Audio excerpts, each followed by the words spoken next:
విశ్వామిత్రుడు ముక్కు మూసుకొని మేనక కోసం తపస్సు చేసినట్లు ఎవరి కోసం అండి మీ ఎదురు చూపులు? అబ్బే అదేమి లేదండి. అయినా విశ్వామిత్రుడి కోసం ఆ ఇంద్రుడు మేనకను పంపించాడు. మరి ఈ పవన కుమారు కోసం ఏ దేవిని పంపించడానికి ఏ ఉత్తమ కుమారుడు దిగి రావాలి?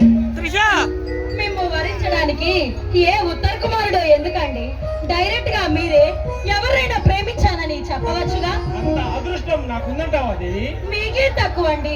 కాలేజ్ లో అన్నిట్లో ఫస్టే, రీడింగ్ లో ఫస్టే, ఆటల్లో ఫస్టే, ఆఖరికి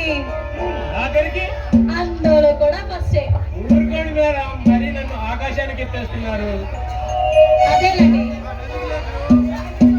అదేనండి మీకున్న మంచితనం. ఎవరితోనూ ఓపెన్ గా మాట్లాడలేదు. ఎందుకంటే మీకు మొహమాటం ఎక్కువ. ఎందుకండి మొహమాటం? మీరంటే నాకు చాలా ఇష్టం. మీ స్నేహం అన్నా, మీతో మాట్లాడాలన్నా నాకు ఎంతో ఆనందం. నువ్వంటే నాకెందుకు తెలియని అనుభూతి. నిన్ను చూడాలని, నిన్ను చూస్తూ ఇలాగే ఉండిపోవాలని ఆశ. కానీ నువ్వు ఏమన్నా అనుకుంటావని చిన్న భయం. చూడు పవన్, నువ్వు ఈ కాలం స్టూడెంట్వి కాదు. నీ క్లాస్మేట్స్ అందరినీ చూడు. అందమైన అమ్మాయి కనబడంగానే ఐ లవ్ యూ అని వెంట పడతారు. కానీ నువ్వు మాత్రం పుస్తకాల వెంట పడతా ఉంటావు. నీలాంటి పుస్తకాల పురుగుని ఏ అమ్మాయిలో చేసి చెప్పు.